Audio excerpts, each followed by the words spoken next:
Di sebuah desa terpencil yang dikelilingi pegunungan, terdapat sebuah air terjun yang sangat indah namun menyimpan legenda kelam. Air terjun itu dikenal dengan nama air terjun pengantin.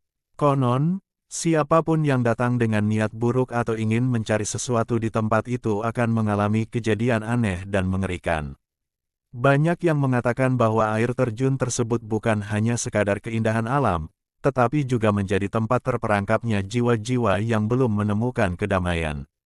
Tari, seorang jurnalis muda, sedang menyusun sebuah artikel tentang tempat-tempat misterius di Indonesia. Ia mendengar tentang air terjun pengantin yang terkenal dengan kisah-kisah mistis yang menyelimutinya. Walaupun banyak orang memperingatkan agar tidak mendekati air terjun itu, Tari yang ambisius untuk mencari cerita baru tak menghiraukan peringatan tersebut.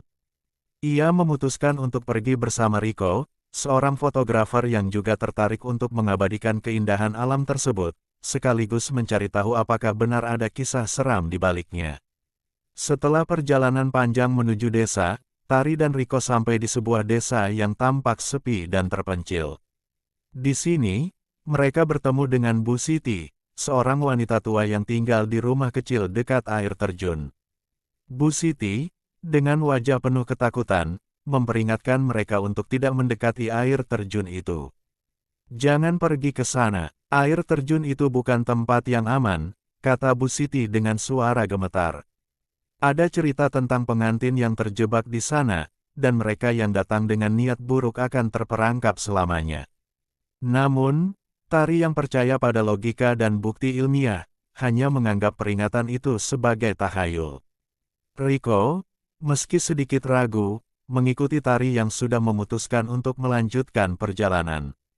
Mereka mengabaikan peringatan Bu Siti dan memulai perjalanan menuju air terjun.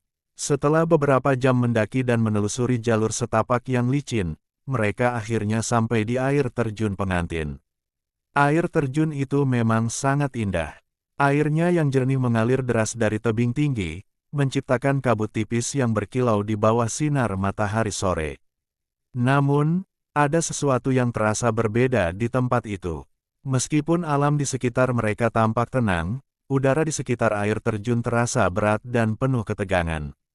Riko mulai mengeluarkan kameranya untuk mengambil gambar, sementara Tari, dengan penuh rasa ingin tahu, mendekati tepi air terjun untuk melihat lebih dekat. Tiba-tiba, mereka mendengar suara samar-samar yang terdengar seperti tangisan wanita. "Kamu dengar itu?" tanya Tari, namun Riko hanya mengangguk ragu. Suara itu datang dari balik kabut, dan meskipun mereka mencari-cari, tidak ada seorang pun di sekitar mereka. Mereka mulai merasa tidak nyaman, tapi rasa ingin tahu mengalahkan rasa takut mereka. Saat Tari melangkah lebih jauh mendekati air terjun, tiba-tiba Riko menghilang. "Riko," panggil Tari, suaranya mulai panik.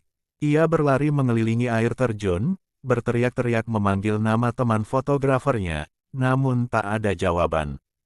Keheningan yang mencekam menyelimuti tempat itu.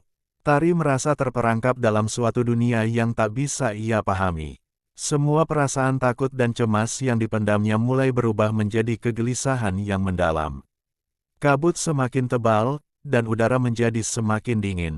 Suara-suara aneh mulai terdengar di sekelilingnya, berbisik, mengerang, dan kadang-kadang terdengar suara langkah kaki yang mendekat.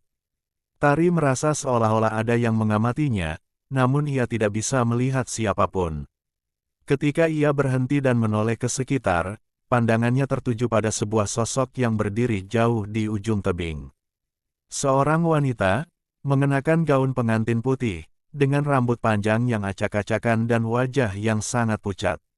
Wanita itu tidak bergerak, hanya berdiri diam dengan mata kosong yang menatap lurus ke arah Tari.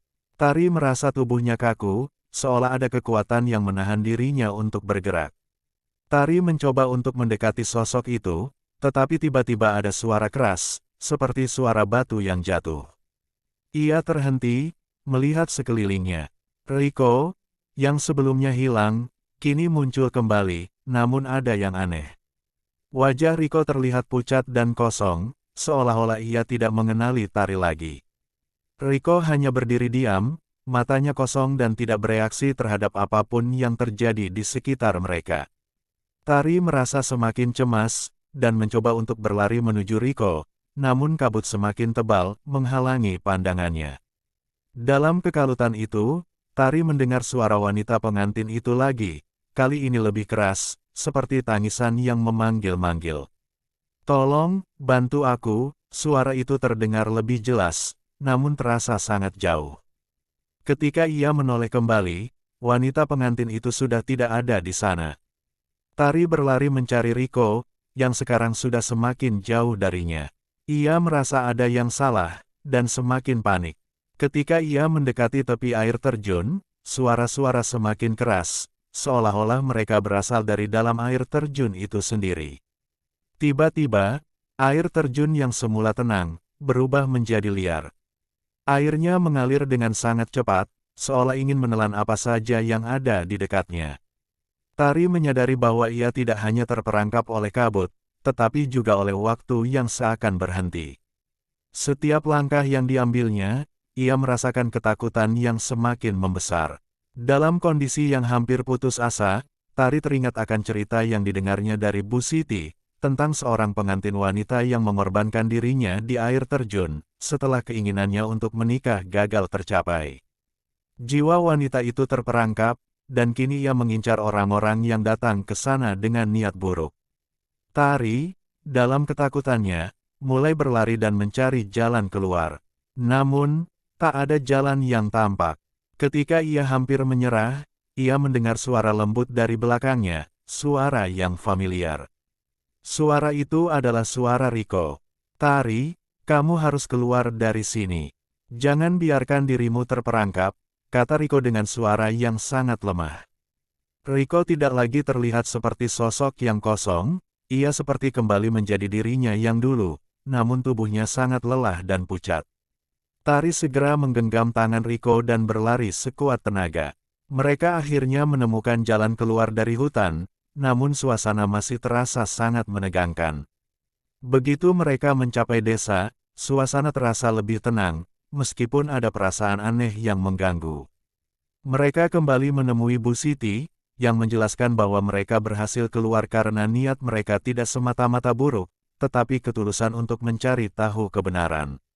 Namun, di dalam hati Tari, ada satu pertanyaan yang terus mengganggunya, apakah kutukan itu benar-benar sudah berakhir, atau ada yang lain yang masih menunggu untuk dibebaskan. Sesampainya di rumah, Tari menemukan sebuah foto yang terjatuh dari tasnya, sebuah foto yang diambil oleh Riko di dekat air terjun.